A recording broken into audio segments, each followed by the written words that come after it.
Nagsampa na ng double murder case ang Quezon City Police District laban sa 6 na individual kaugnay ng pamamaril na ikinasawi ng negosyanteng si Perry Mariano at ng kanyang driver sa Timog Avenue sa Quezon City noong April 28. Inihain sa Quezon City Prosecutor's Office nitong July 13 ang kaso para sa 2 counts ng murder at paglabag sa Republic Act 11235 o Motorcycle Crime Prevention Act.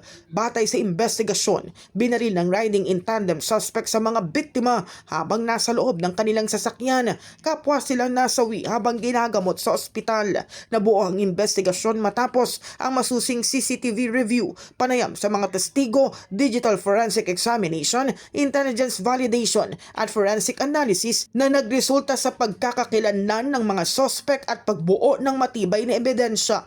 Ayon kay PNP Chief Police General Jose Melencio Nartates Jr., mahalagang matiyak na matibay ang mga ebidensyang nakalap bago magsampa ng kaso upang mapanagot ang mga responsable habang iginagalang ang due process at rule of law.